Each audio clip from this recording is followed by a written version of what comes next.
So probably right now, I think we're looking at about 4 or 5 precincts that will be open past 7, just because of those kind of, localized issues. But this is actually the first statewide test that we've had for Jarvis, our new registration database. We put Jarvis in place over a year ago, ramping that up. We did a test with about 130, 140 counties on municipals last year. Now it's all 159 counties, and it's working as we thought it would, smooth, and it's really just been flawless. We really are getting a lot of value out of it for the voters of Georgia. It really helps our election officials also. It also is very secure, and that's one of the things that people need to understand, that we talk about we want to have safe, secure, and accurate elections. Well, security has been my #1 goal since day one.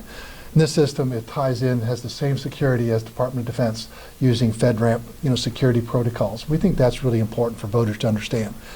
So people are out there, they're voting, having a good time, but I think already, if we're keeping it real here, I think it's kind of baked in who the victor will probably be on this side of the aisle and who the victor will be on the other side of the aisle. And I don't do too much that predicting. That's what the consultants do. But our job is just to make sure things go smooth, and that's what we've seen so far.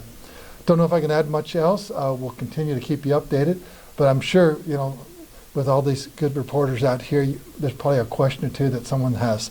So the lady in the red coat, we must start with you. Okay. You can start with me. You said no major problems. Of course, there's always concern about Fulton County with the recent hacking. If you could just speak to that, any problems out of Fulton County today? No, it's been really quality, and the issue that they had, we actually separated out our database several weeks ago as they were working through their issue.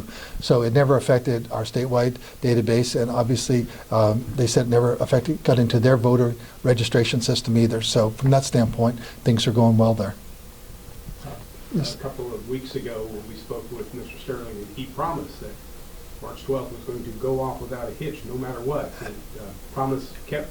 Well, absolutely. Well, now, some people, like I said, sometimes people just forget the keys, and it is on the checklist, and, we all kind of smile about it, but there wasn't any voters there waiting at 7 a.m., but just to make sure, in the abundance of caution, the judge went ahead and said, yes, we'll extend it out, just to make sure everyone had that full 12 hours of voting.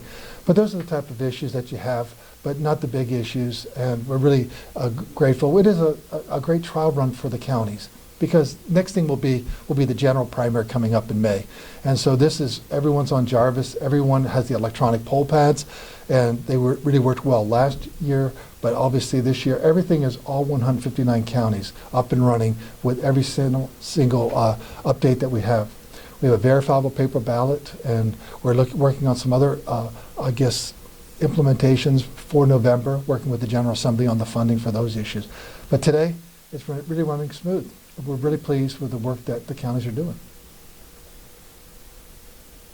As you mentioned, the results are somewhat baked in with the nominees all but decided. Does it matter that people vote anyway?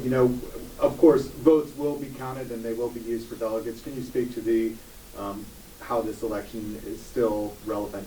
It's always relevant, because your most priceless right is the right to vote. And I think you never want to diminish the franchise to vote. And so when you have an opportunity to vote, I encourage you to. So I came from city council, and we had those races with 6% turnout. And so when I got that 55% say in that race, I knew it wasn't a big mandate. And it would have been nice that more people had voted in city municipal elections, because really that's what you're going to see every day. We all can fuss about Washington, D.C., and you can't do much about that. But at city council, county commissioner, those are really important races, because that determines really the future of your community. Then school boards, that determines the future of our children, and that's really important also. So I would encourage everyone, if you haven't voted yet, please go out and vote. But like I said, it's a big state, a lot of people, and I can't go and pick you all up to make sure you get out to the polls. But I always encourage people, and so do our election directors, and so does our entire team. But thank you for the question, Mark. Yeah, sir, this would be the first time that Donald Trump's name is on a ballot in Georgia since the 2020 election. Given all that you and your family have been through since that time, do you have any thoughts about the fact that by the end of the day he could clinch the GOP nomination for president? No, I think it's kind of seen this all coming down the road. He's been performing well in just about every state he's won, except a couple. There were several candidates in there, but at the end of the day, he won out. That's how it looks like it's going to end up today, but I'm not making a prediction on that. And just like on the other side, there was a couple of folks that ran against the incumbent president, President Biden, and they all have now suspended their campaigns. So it kind of gets baked in there, as I said earlier, and it is what it is. And now we're just going to have about 7.5 months of campaigning, and I think that's going to wear everyone out, no matter what side of the aisle you're on. It is what it is. You just kind of, well, our job is to really be prepared for a big turnout. Because back in 2020, we told everyone we were going to have a big turnout. We didn't know we were going to get 5 million people. But if we had 5 million in 2020, I don't think anything's changed. I think we still have, both political camps are in their corners, and it's going to be a very contested election. So I expect a big turnout, November 2024. So we're going to probably tell our folks, prepare for 6. We don't expect 6, but we want to, if you did show all up, but we did have 6, would we be prepared for that? So we keep those lines short. I think that was a tremendous thing when we added into state law, lines have to be shorter than 1 hour. You keep lines short, you get those results posted quickly. That gives voters confidence, just because, wow, they do things so efficiently. I can really trust the process. Yes, but we also have a verifiable paper ballot.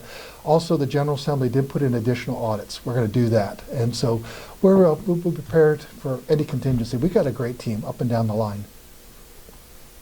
Given what happened during the last election, do you feel a need, or not urgency, but maybe a sense of pride to show the world that this is fair and honest, secure election because of what happened before?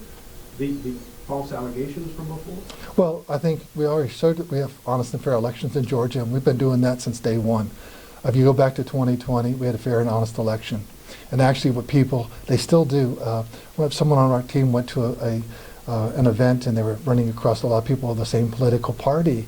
And they said, well, did you know in 2020 that there was 33,000 Republican voters that voted in the June 2020 primary, didn't come out at all to vote in the fall? They said, I didn't know that, never heard that. Well, we've been saying that for, if you've been to any of my Rotary meetings, you probably have heard me share that.